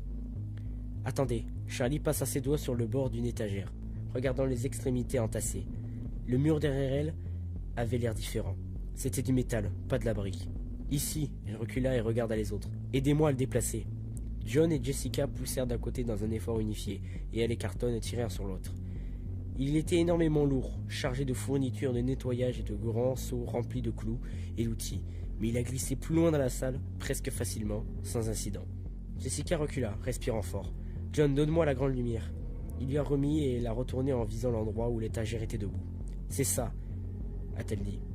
C'était du métal et de la rouille éclaboussée de peinture, un contraste flagrant avec les murs qui l'entouraient. Il n'y avait qu'un trou là où la poignée devait s'y trouver. Quelqu'un doit l'avoir enlevé afin que l'étagère puisse être parfaitement contre la porte. Silencieusement, Charlie remit la lampe torche à John et il la tenait au-dessus de sa tête pour qu'elle puisse voir. Elle glissa autour des autres et a essayé d'entrer ses doigts dans le trou où la poignée de porte était autrefois, essayant de l'ouvrir en vain. « Il ne veut pas s'ouvrir, a-t-elle dit. » John était derrière elle, regardant par-dessus son épaule. Juste une seconde. Il se serra dans l'espace à côté d'elle, s'agenouilla doucement. « Je ne pense pas qu'il soit verrouillé ou quelque chose comme ça, » a-t-il dit. « Je pense que c'est juste rouillé. Regardez ça. » La porte s'étendait jusqu'au sol. Son fond était déchiqueté et inachevé. Les charrières étaient de l'autre côté et les bords étaient cuits dans la rouille. Il semblait qu'il n'avait pas été ouvert depuis des années. John et Charlie l'ont poussé ensemble et il a été déplacé d'une fraction de pouce. « Ouais !» s'écria Jessica, presque en criant, puis couvrit sa bouche. « Désolé, dit-elle dans un murmure. Je contenais mon excitation. » Ils se sont relayés en tirant dessus, se penchant l'un sur l'autre, le métal grattant les doigts. La porte a été maintenue pendant un long moment, puis elle s'est détachée sous leur poids, s'ouvrant lentement avec un coup de crosse extraordinaire. Charlie regarda nerveusement son épaule, mais le gardien n'apparut pas. La porte s'ouvrit à peine, et ils y allèrent un par un, jusqu'à ce que les quatre passèrent. À l'intérieur, l'air avait changé, et ils se sont tous arrêtés. Devant eux, il y avait un couloir sombre, familier à tous. « Est-ce » murmura Jessica, ses yeux ne prenant pas en compte de l'étendue sombre. « C'est ici » pensa Charlie. Elle tendit la main pour la lampe torche, et John la remit sans voix. Elle a glacé la lumière devant eux, balayant les murs. Ils étaient recouverts de dessins d'enfants au crayon jaune sur du papier de curling. Elle a commencé à avancer, et les autres l'ont suivie, leurs pieds marchant sur des vieux carreaux. Il semblait falloir une éternité pour traverser la salle. Peut-être était-ce qu'ils se déplaçaient lentement, avec des étapes méthodiques et délibérées. Finalement, le couloir s'ouvrit dans une étendue plus grande, la salle à manger. C'était exactement comme dans leurs souvenirs, complètement conservé. Le rayon de la lampe torche a rebondi sur un millier de petites choses réfléchissantes, brillantes ou arrêtées avec du ruban adhésif. Les tables étaient encore en place, recouvertes de leur verre en blanc argenté. Les chaises ont été tirées vers le bas au hasard. Certaines tables en avaient trop et d'autres trop peu. Il semblait que la pièce avait été abandonnée au milieu de l'heure du déjeuner. Tout le monde s'était levé en attendant de revenir, mais ne sont jamais revenus. Ils ont marché avec prudence, respirant l'air froid et vif qui avait été piégé à l'intérieur pendant une décennie. Tout le restaurant donnait un sentiment d'abandon, comme si personne ne reviendrait. Il y avait un petit manège à peine visible dans le coin lointain, avec 4 poneys de taille pour enfants encore au repos de leur dernière chanson. En un instant, Charlie gela sur place, tout comme les autres. Ils étaient là. Les yeux étaient retournés de l'obscurité, grands et sans vie. Une panique illogique la poussait. Le temps était encore immobile. Personne ne parlait, personne ne respirait, comme si un prédateur animal allait leur bondir dessus. mais à mesure que les moments passèrent, la peur diminuait, jusqu'à ce qu'elle revint. Enfant, et avec de vieux amis séparés l'un de l'autre pendant trop longtemps, Charlie dirigea ses yeux en ligne droite. Derrière elle, les autres étaient immobiles. Seule elle faisait des pas. Comme Charlie marchait, elle toucha le froid d'une vieille chaise de fête sans l'avoir regardée, la guidant hors de son chemin. Elle fit un dernier pas et les yeux dans l'obscurité devinrent clairs. C'étaient eux. Charlie sourit. « Salut » murmura-t-elle, trop douce pour que les autres entendent. Devant elle se trouvaient 3 animaux animatroniques. Un ours, un lapin et un poulet. Tous debout aussi grands que des adultes, peut-être même encore plus. Leurs corps ont été segmentés comme des modèles d'artistes, chaque membre composé de morceaux distincts et carrés, séparés aux articulations. Ils appartenaient au restaurant, ou peut-être que le restaurant leur appartenait, et il y eut un moment où tout le monde les connaissait par leur nom. Il y avait Bonnie le lapin. Sa fourrure était d'un bleu brillant, son museau carré tenait un sourire permanent, et ses yeux roses larges et ébréchés étaient épais, ce qui lui donnait une expression perpétuellement usée. Ses oreilles collées droites, se plissant au sommet, et ses gros pieds écartés pour l'équilibre. Il tenait une guitare basse rouge, des pattes bleues debout pour jouer, et autour de son cou était accroché un nœud papillon qui correspondait à la couleur ardente de l'instrument. Chica le poulet était plus volumineux et avait un regard effrayant, des sourcils noirs qui se glissaient sur ses yeux violets, et son bec légèrement ouvert révélant les dents, car elle tenait un petit gâteau sur un plateau. Le petit gâteau lui-même était quelque peu dérangeant, les yeux fixés dans son glaçage rose et ses dents rependues sur le gâteau. Une seule bougie qui dépassait le sommet. Je m'attendais toujours à ce que ce cupcake saute du plateau. Carton fit un demi-rire et se dirigea prudemment vers le côté de Charlie. « Il semble plus grand que dans mes souvenirs », a-t-il ajouté dans un murmure. « C'est parce que tu ne t'es jamais rapproché d'eux. » Charlie sourit aisément et se rapprocha. « Tu étais trop occupé à te cacher sous les tables », déclara Jessica derrière eux, encore loin de là. Chica portait un bavoir autour de son cou avec les mots « Mangeons », exposé en violet et jaune contre un fond couvert de confettis. Une touffe de plumes coincée au milieu de sa tête. Debout, entre Bonnie et Chica, était Freddy Fazbear, lui-même, homonyme du restaurant. Il avait le regard le plus génial des trois, semblant être à l'aise là où il était. Un ours brun, robuste, si maigre. Il souriait au public, tenant un micro dans une seule patte, portant un chapeau haute forme noire. La seule incongruité de ses traits était la couleur de ses yeux, un bleu brillant qui, sans doute, n'avait jamais vu de vrai ours devant lui. Sa bouche était ouverte et ses yeux étaient partiellement fermés comme s'il avait été gelé dans la chanson. Carton s'approcha de la scène jusqu'à ce que ses genoux se pressent contre la jante. « Hé Freddy » murmura-t-il, « ça fait longtemps ?» Il tendit le bras et attrapa le micro, le faisant trembler pour voir s'il pouvait le perdre. « Fais pas ça !» Charlie baissa les yeux, regardant le regard fixe de Freddy, comme si elle s'était assurée qu'il ne l'avait pas remarqué. Carton reprit sa main comme s'il avait touché quelque chose de chaud. « Désolé. »« Allons-y, dit John, en soulevant un sourire. Ne veux-tu pas voir le reste de l'endroit ?» Ils se sont répandus dans la pièce, regardant tous les coins et essayant soigneusement chaque porte, agissant comme si tout pouvait être cassable. John se dirigea vers le petit manège, et Carton disparut dans l'arcade sombre de la pièce principale. Je me souviens qu'il était beaucoup plus brillant ici. Carton sourit à nouveau, passant ses mains sur les boutons vieillissants et les boutons plats à plastique. Je me demande si mes scores élevés sont toujours là, a-t-il murmuré. À gauche de la scène se trouvait un petit couloir. Espérant que personne n'ait remarqué où elle était partie, Charlie a commencé à avancer lentement tandis que les autres se sont occupés de leur propre curiosité. À la fin du couloir se trouvait le bureau de son père. C'était l'endroit préféré de Charlie dans le restaurant. Elle aimait jouer avec ses amis dans la pièce principale, mais elle aimait le privilège singulier de revenir ici lorsque son père faisait des formalités administratives. Elle était devant la porte fermée, la main enfoncée sur le bouton, se rappelant. La plupart de la pièce était remplie de son bureau, de ses classeurs et de ses petites boîtes de pièces inintéressantes. Dans un coin, un classeur plus petit, peint d'une couleur saumon que Charlie avait toujours voulu, était rose. C'était Charlie. Le tiroir de fond contenait des jouets et des crayons, et le sommet avait ce qu'elle aimait appeler « ma paperasse ». Il s'agissait principalement de livres et de dessins colorés, mais parfois elle s'adressait au bureau de son père et essayait de copier tout ce qu'il écrivait dans une main enfantine et crayonnée. Charlie a essayé d'ouvrir la porte, mais elle était verrouillée. « C'est mieux comme ça, pensa-t-elle. Le bureau était personnel et elle ne voulait pas vraiment qu'il soit ouvert ce soir-là. » Elle retourna dans la salle à manger principale et trouva John regardant pensivement le manège. Il la regarda avec curiosité mais ne lui demanda pas où elle était partie. « J'adore cette chose. » Charlie sourit, approchant chaleureusement. Pourtant maintenant les figures peintes semblaient bizarres et sans vie pour elle. John a fait une grimace comme s'il savait ce qu'elle pensait. « Ce n'est pas le même, a-t-il dit. Il frotta sa main sur le dessus d'un poney poli, comme pour le gratter le derrière de l'oreille. « Ce n'est pas le même, répéta-t-il, en levant sa main et regardant ailleurs. Charlie regarda pour voir où se trouvaient les autres. Dans l'arcade, elle pouvait voir Jessica et Carton errer parmi les jeux. Les consoles étaient immobiles et éteintes comme des pierres tombales massives, leur écran blanc. « Je n'ai jamais aimé jouer à ces jeux-là, déclara Jessica en souriant. Ils se déplaçaient trop vite, et juste quand je commençais à comprendre ce qu'il fallait faire, je mourais et c'était le tour de quelqu'un d'autre. » Elle balbutiait un joystick qui jaillissait de sa négligence. « Ils ont été manipulés de toute façon, déclara Carton avec un clin d'œil. C'est quand la dernière fois que tu as joué à ces jeux ? Demanda Jessica en se rapprochant de l'un des écrans pour voir quelle image avait été brûlée depuis trop d'années d'utilisation. Carton était occupé à balancer un flipper d'avant en arrière, essayant de faire bouger une balle. Dans une pizzeria que je visite parfois. Il remit la table sur ses 4 jambes avec attention et regarda Jessica. Mais ce n'est pas Freddy, a-t-il ajouté. John parcourait de nouveau la salle à manger au milieu des tables, faisant tourner les étoiles et les spirales suspendues. Il a pris un chapeau de fête rouge de l'une des tables et a étiré la bande en caoutchouc accrochée à la base. Et le met sur sa tête. Des fils rouges et blancs pendaient sur son visage. « Oh, vérifions la cuisine, a-t-il dit. » Charlie le suivit alors qu'il se dirigeait vers là-bas. Bien que la cuisine était interdite pour ses amis, elle, par contre, avait passé beaucoup de temps là-bas, tellement que les chefs l'ont chassée par son nom, ou du moins par le nom qu'ils entendaient de son père pour l'appeler, Charlotte.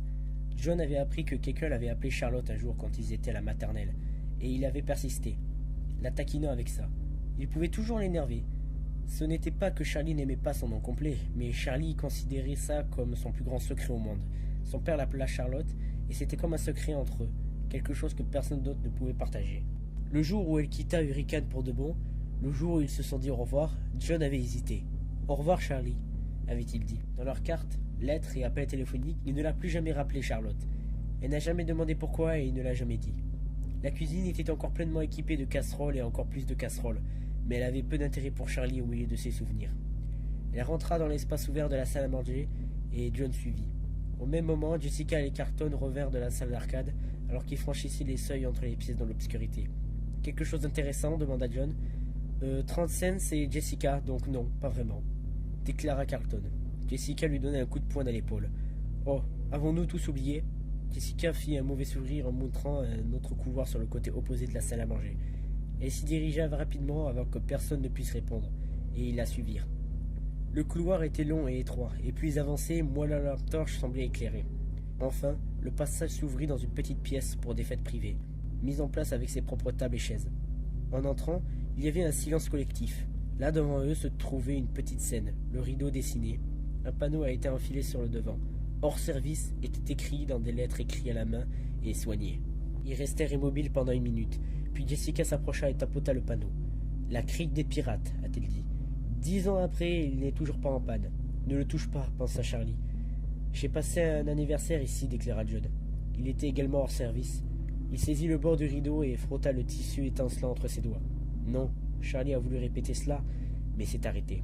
Tu es bête, elle se réprimanda. Vous pensez qu'il est toujours là dit Jessica avec joie, menaçant de faire la révélation avec un coup de balançoire géante sur le rideau. Je suis sûr qu'il est là. John donna un faux sourire, semblant mal à l'aise pour la première fois. Oui, il est toujours là, pensa Charlie.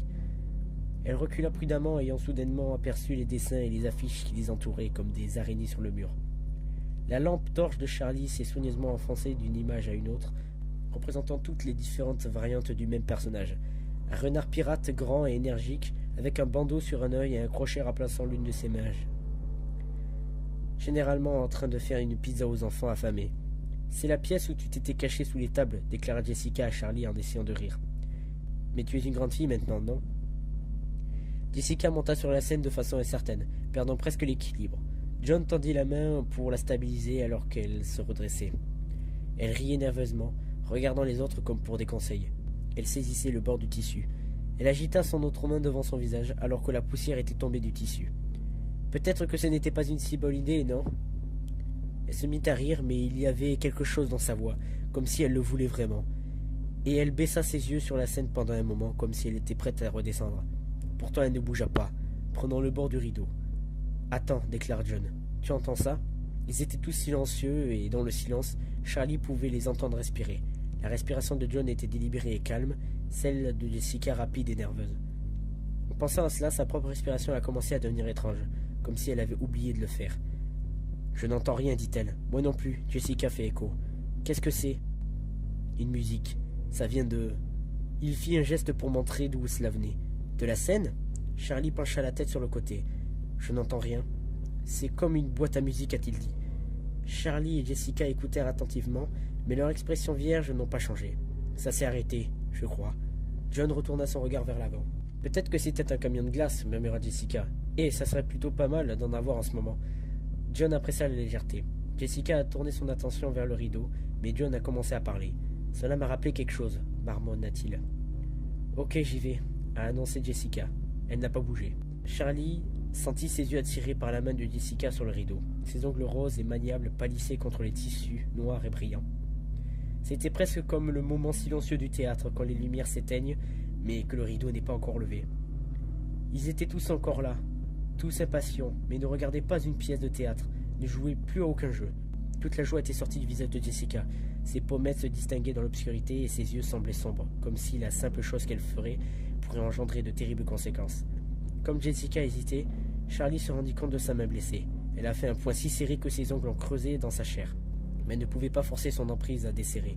Un gros bruit est retombé en arrière, un bruit en cascade et clochant, sonnant et remplissant l'espace entier. John et Charlie se sont figés, rencontrant les yeux de l'autre en panique soudaine.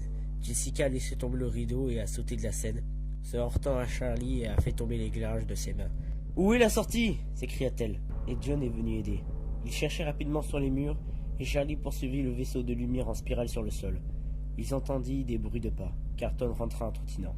« J'ai frappé un tas de pots dans la cuisine » s'écria-t-il, une excuse au milieu de la panique. « Je pensais que tu étais avec nous » déclara Charlie. « Je voulais voir s'il restait de la nourriture » a déclaré Carton sans préciser s'il avait trouvé quelque chose ou non. Sérieusement, John se mit à rire. « Le gardien de nuit aurait pu t'entendre » a déclaré Jessica avec angoisse. « Nous devons sortir d'ici. » Ils ont commencé par la porte et Jessica a commencé à courir. Le reste a décollé après elle, en prenant de la vitesse à mesure qu'ils atteignaient le couloir en courant, comme si quelque chose était derrière eux. « Courez, courez !» John a crié et ils ont tous éclaté en rire. La panique était fausse, mais l'urgence bien réelle. Ils se serrèrent à la porte un par un et la serrèrent avec le même cri douloureux. Carton et John s'appuyaient jusqu'à ce qu'elle fût scellée. Ils ont tous saisi l'étagère, la remettant en place et replaçant les outils de manière à ce que rien n'avait l'air d'avoir été déplacé. « Tu vas bien ?» a dit Jessica, et John tirait son bras, l'orientant. Ils ont fait leur chemin rapidement, mais ils ont soigneusement reculé de la façon dont ils sont venus en utilisant seulement la lampe de Carton, de retour dans les couloirs vides et l'atrium ouvert jusqu'au parking. La lumière du gardien ne réapparut plus. Un peu déçu, dit Carton avec déception, revenant une fois de plus dans l'espoir qu'ils étaient poursuivis. « Tu plaisantes » dit Charlie alors qu'elle se dirigeait vers sa voiture, tirant déjà les clés de sa poche. Elle se sentait comme si quelque chose enfermé au fond d'elle avait été dérangé, et elle n'était pas sûre de savoir si c'était une bonne chose ou non. « C'était amusant » s'exclama John, et Jessica se mit à rire. « C'était terrifiant, ouais » cria-t-elle. « Cela peut être les deux » a déclaré Carton, souriant largement. Charlie se mit à rire, et John se joignit à elle. « Quoi ?» dit Jessica. Charlie secoua la tête, riant toujours un peu. « C'est juste que nous sommes tous exactement comme avant. Nous sommes totalement différents et plus âgés et tout, mais nous sommes pareils. Toi et Carton sonnez exactement comme vous l'avez fait quand nous avions que 6 ans. » « C'est vrai, » dit Jessica roulant à nouveau les yeux, mais John hocha la tête. « Je vois ce que tu veux dire, » dit-il. Et Jessica aussi, et n'aime tout simplement pas l'admettre. Il jeta un coup d'œil au centre commercial. « Est-ce que tout le monde est sûr que ce gardien ne nous a pas vus ? Nous pouvons le distancer maintenant, dit raisonnablement Carton, sa main posée sur la voiture. Je suppose, dit John, mais il ne semblait pas convaincu. Tu n'as pas changé non plus, tu sais, dit Jessica avec une certaine satisfaction. Arrête de chercher des problèmes là où il n'y en a pas. Tout de même, dit John, regardant de nouveau. Nous devrions nous en aller d'ici. Je ne veux pas gâcher notre chance. À demain alors, dit Jessica en se séparant. Carton a donné une petite vague par-dessus son épaule. Le cœur de Charlie battit un peu tandis que Jessica s'installait sur le siège du passager, se rangeant avec précaution. Elle n'avait pas hâte à cela. Ce n'était pas qu'elle n'aimait pas Jessica, mais être seule avec elle était inconfortable. Elle n'était toujours pas plus qu'une étrangère pour elle. Pourtant, Charlie était encore excité par l'aventure de cette nuit, et l'adrénaline persistante lui donnait une nouvelle confiance. Elle sourit à Jessica. Plus tard dans la soirée, elles ont soudainement eu quelque chose en commun. « Tu sais de quel côté se trouve le motel ?» demanda-t-elle, et Jessica hocha la tête et attrapa le sac à main à ses pieds. Il était petit et noir avec une longue sangle. Sur le trajet du chantier, Charlie l'avait déjà vu enlever un brillant à lèvres, un miroir, un paquet de menthe à la laine, un kit de couture et une minuscule brosse à cheveux. Maintenant, elle sortit un petit carnet et un stylo. Charlie sourit. « Désolé, mais combien de choses as-tu dans ton sac ?» demanda-t-elle, et Jessica la regarda avec un sourire. « Les secrets de la bourse ne doivent pas être divulgués, dit-elle joyeusement. Et elles rirent toutes les deux. Jessica a commencé à lire à Charlie les directions, et Charlie obéissait, tournant à gauche et à droite, sans prêter beaucoup attention à son environnement. Jessica avait déjà vérifié, alors elles sont allées directement dans leur chambre. Une petite boîte beige servant de chambre, avec 2 lits doubles recouverts de tartinades marron brillants. Charlie posa ses sacs sur les placards à l'entrée, et Jessica alla à la fenêtre. « Comme tu peux le voir, je me suis procuré une chambre avec de la vue, dit-elle, en ouvrant les rideaux pour relever 2 bennes à rodures et à sécher. Je veux faire mon mariage ici. » « Bien, » dit Charlie amusé. L'attitude primordiale de Jessica et ses allures de mannequin lui ont permis d'oublier qu'elle a souffert aussi. Étant enfant, elle se rappelait être légèrement intimidée chaque fois qu'elles se sont réunies pour jouer, avant de réaliser, après les premières minutes, combien elle a aimé Jessica. Elle se demanda si c'était difficile pour Jessica de se faire des amis, en regardant comment elle avait fait. Mais ce n'était pas le genre de choses que l'on pouvait vraiment demander à quelqu'un. Jessica se laissa tomber sur le lit, allongée de façon à faire face à Charlie. « Alors, parle-moi de toi, » dit-elle confidentiellement, se moquant des animateurs télé ou de la mère curieuse de quelqu'un. Charlie haussa les épaules maladroitement, mis sur place. « Qu'est-ce que ça veut dire » dit-elle. Jessica ria. « Je ne sais pas, quelle horrible chose à demander, n'est-ce pas ? Je veux dire, comment réponds-tu à ça ? Comment ça se passe pour l'école ? Il y a des garçons mignons ?» Charlie s'allongea sur le lit, imitant la position de Jessica. « Des mecs mignons ? Combien on est déjà ? 12 ? » « Alors » dit Jessica avec impatience. « Je ne sais pas, dit-elle. Pas vraiment. Sa classe était trop petite. Elle connaissait la plupart des gens depuis qu'elle avait emménagé chez Tante Jen. Et sortir avec qui que ce soit, les aimer comme ça, semblait forcée et tout à fait peu attrayante. Elle commença à parler à Jessica. « La plupart des filles, si elles le veulent, sortent avec des gars plus âgés, dit-elle. Et tu n'as pas un gars plus âgé ?» taquina Jessica. « Non, dit Charlie. Je pensais que j'attendrais que notre lot grandisse. »« Exact !» Jessica éclata de rire avant de penser rapidement à quelque chose à partager. « L'année dernière, il y avait ce type, Denis, dit-elle. J'étais gaga pour lui, vraiment. Il était si gentil avec tout le monde. Il portait tout le temps du noir et des cheveux bouclés noirs si épais que je pouvais imaginer, quand j'étais derrière lui, y enterrer mon visage. J'étais tellement distraite que je me suis retrouvée avec un moins en trigonométrie. Il était un super artiste, poète, et il portait un de ses cahiers en cuir noir. Et il griffonnait toujours quelque chose, mais il ne montrait jamais à n'importe qui. » Elle soupira rêveusement.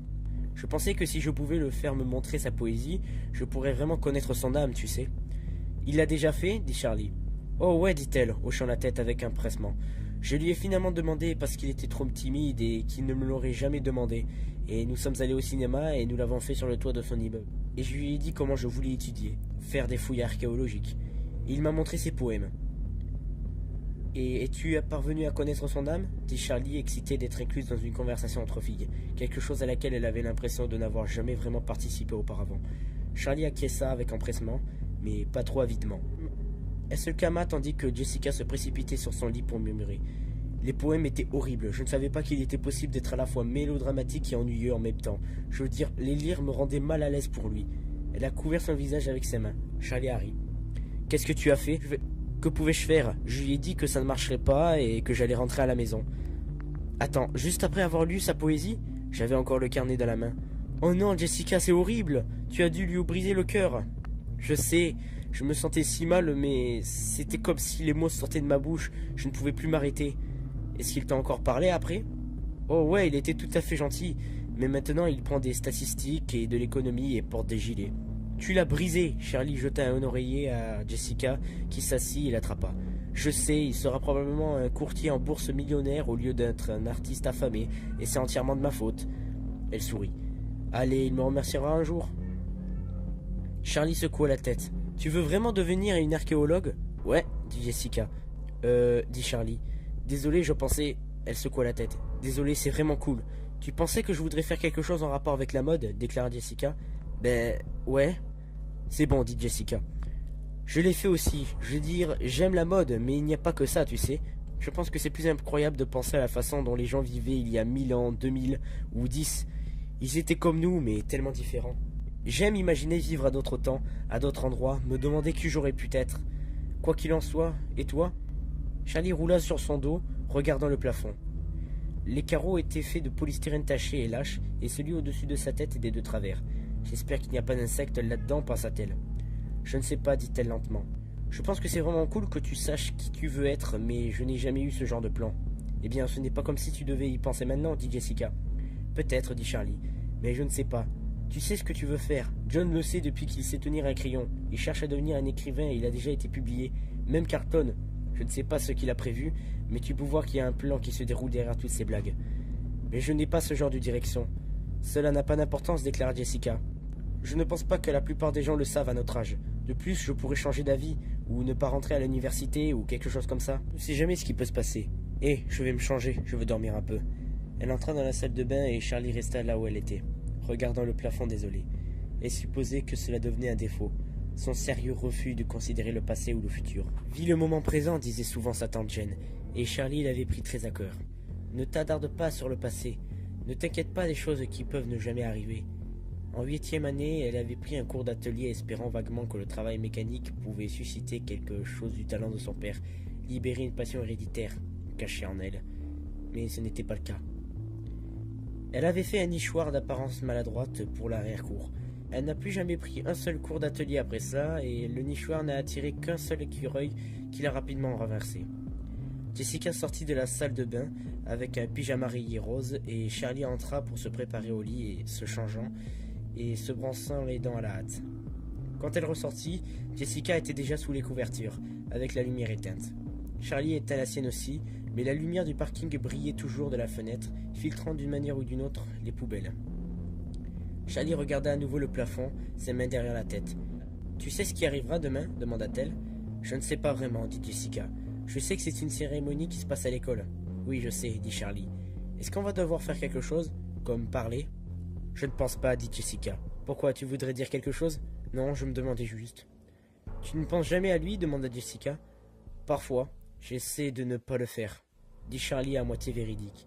Elle avait caché le sujet de Michael dans son esprit, l'avait enfermé derrière un mur de métal qu'elle n'avait jamais touché. Ce n'était pas un gros effort pour éviter le sujet. En fait, c'était plus compliqué de penser à lui maintenant.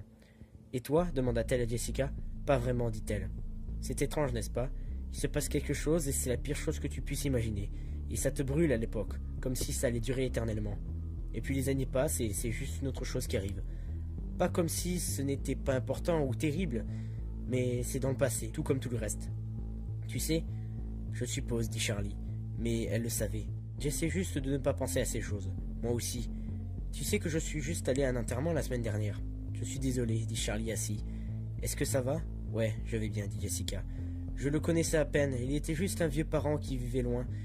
Je pense l'avoir rencontré une fois, mais je ne m'en souviens à peine. Nous sommes surtout allés pour la mort de ma mère. Mais c'était dans un salon funéraire à l'ancienne, comme dans un film, avec un cercueil ouvert. Et nous avons tous marché près du cercueil. Quand c'était mon tour, je l'ai regardé et il avait l'air de dormir, tu sais. Juste calme et reposant. Comme les gens le disent toujours, les gens morts regardent. Il n'y avait rien que j'aurais pu signaler qui me fait penser au mot mort. Si tu me le demandais, chaque trait de son visage avait la même apparence que s'il était vivant. Sa peau était la même. Ses cheveux étaient les mêmes que s'il était vivant. Mais il ne l'était pas. Et je le savais. Je l'aurais su immédiatement, même si ce n'était pas, tu sais, dans un cercueil. Je sais ce que tu veux dire. Il y a quelque chose à leur sujet quand ils sont... dit doucement Charlie. Ça a l'air stupide dit comme ça. Mais quand je l'ai regardé, il avait l'air si vivant. Et pourtant je savais qu'il ne l'était pas. Ça me démangeait la peau. C'est la pire chose, n'est-ce pas, dit Charlie. Des choses qui prennent l'attitude des vivants alors qu'ils ne le sont pas. Quoi, dit Jessica. Je veux dire des choses qui ont l'air vivantes mais qui ne le sont pas, dit Charlie rapidement. Nous devrions dormir un peu, dit-elle. As-tu mis le réveil ? Oui, dit Jessica. Bonne nuit. Bonne nuit. Charlie savait que le sommeil était encore loin. Elle savait ce que Jessica voulait dire, probablement mieux qu'elle-même. La brillance artificielle dans les yeux qui vous suivent lorsque vous bougez, comme le ferait une vraie personne. La légère secousse des animaux réalistes qui ne bougeaient pas comme une chose vivante devait le faire. Le problème de programmation occasionnelle qui a fait qu'un robot semblait avoir fait quelque chose de nouveau, de créatif. Son enfance a été remplie d'eux. Elle avait grandi dans l'étrange espace entre la vie et la non-vie. C'était son monde, c'était le monde de son père. Charlie ferma les yeux.